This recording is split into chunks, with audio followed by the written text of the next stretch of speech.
அந்த house of காமனில் first வெள்ளை அறிக்கை. அது எதை பற்றி இருந்ததுன்னா 1914 to 1919 ஃபர்ஸ்ட் வேர்ல்டு வார் வந்தது. ஃபர்ஸ்ட் வேர்ல்டு வாரில் ஒரு பெரிய சாம்ராஜ்யமாகக்கூடிய ஆட்டோமான் டர்க்குங்கிற துருக்கிய சாம்ராஜ்யம் வந்து அழிக்கப்பட்டு விட்டது. அதனுடைய பவர், அதாவது ஆக்சிஸ் அண்ட் அலைட் ஃபோர்ஸஸ் என்ன செஞ்சாங்க, எடுத்துட்டாங்க. ஸோ அது ஒரு பெரிய வேக்கூம்.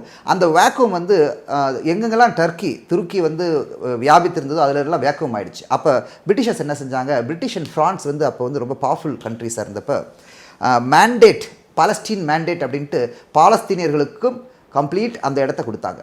அந்த பாலஸ்டீன் மேண்டேட் வந்து ஒரு மத்திய கிழக்கு ஏரியாவில் இருக்கிற ஒரு பெரிய ஒரு வெஸ்ட் ஏஷியன் ஒரு ஏரியா, அது மேண்டேட்னு. இந்த மேண்டேட்டை பற்றி வரும்போது அப்போ வந்து யூதர்களும் அங்கே போய் செட்டில் ஆக ஆரம்பித்தாங்க. ஸோ ஜியானிஸ்ட் அண்ட் பாலஸ்டீன் கான்ஃப்ளிக்ட் வந்தது. இந்த கான்ஃப்ளிக்டை பற்றி டிஸ்கஸ் பண்ணுறதுக்கும் இந்த கான்ஃப்ளிக்டை பற்றி விஷயங்களை எடுத்து சொல்கிறதுக்கும் சார் வின்ஸ்டன் சர்ச்சில் என்ன செஞ்சார், வெள்ளை அறிக்கைன்னு ஒரு விஷயத்தை வந்து பாராளுமன்றத்தில் தாக்கல் செஞ்சார். இதான் வெள்ளை அறிக்கை முதல்ல வந்த, maybe it's available in the open domain also, கூகுளில் கூட இருக்குது. பட் ஹிஸ்டாரிக்கலி மிலிட்ரி ஹிஸ்ட்ரி படி இது வந்து எப்படி எல்லா நல்ல விஷயங்களும் எல்லா ப்ராப்ளமான விஷயங்கள் எல்லாமே மிலிட்ரியை பொறுத்து தான் இருக்குது. அன்றைக்கே கர்னல் ராமலிங்கம் சொன்னார். என்ன சொன்னார்னா, இந்த இப்போதைய 21ஆம் நூற்றாண்டில் நம்ம செலவு பண்ணுற, நம்ம அனுபவிக்கிற, நம்ம ஆட்சி பண்ணுற அனைத்து விஷயங்களினுடைய முன்னோடி எது, மிலிட்ரி தான். ரடார் எடுத்துக்கிட்டால் அது மிலிட்ரி, ரேடியோ எடுத்துக்கிட்டால் அது military, television, every thing is military விஷயங்கள் தான். ஈவன் கம்ப்யூட்டர் கூட ஆர்பா நெட்டுங்கிற ஆர்மி ப்ரைவேட் நெட், அந்த நெட்டினுடைய இதில் இருந்தால் கம்ப்யூட்டர் இன்டர்நெட் எல்லாமே வந்திருக்குது.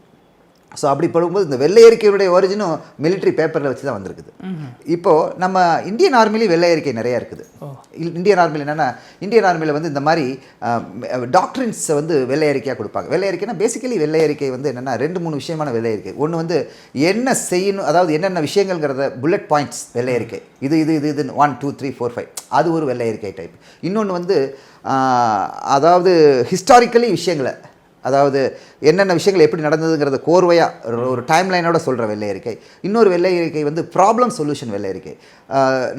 நம்ம முதல்வர் திரு விஜய் அவர்கள் வந்து வெள்ளை அறிக்கை பொருளாதாரத்தில் பற்றி சொல்லுவேன்னு சொன்ன விஷயம் வந்து என்னென்னா, தமிழ்நாட்டில் இருக்கிற பிரச்சனைகள் என்ன, தமிழ்நாட்டு பிரச்சனைகளுடைய சொல்யூஷன் என்ன பொருளாதார ரீதியில் அப்படிங்கிறத பற்றி தான். அதான் I think my assumption is that only. அதை பற்றி தான் வெள்ளை அறிக்கைக்காக பிளான் பண்ணியிருக்கிறார். வெள்ளை அறிக்கையை தயார் பண்ணுறது யார் பண்ணுவாங்கன்னா, அந்த நிபுணர்கள், அந்த துறையில் இருக்கிற நிபுணர்கள், அந்த துறையில் இருக்க படித்தவர்கள் எல்லாருமே. இன்ஃபேக்ட் நான் ஒரு விஷயத்தை சொல்ல விரும்புகிறேன். இந்த வெள்ளை அறிக்கை, இந்த டிஸ்கஷன்ஸ், ஆல் திஸ் திங்ஸ் எல்லாம் வந்து நல்ல சிறப்பாக இருக்கணும்னா என்ன செய்யணும்னா, நம்மளுடைய ஒவ்வொரு மாநிலத்திலையும் 2 சட்டசபைகள் இருக்கணும்.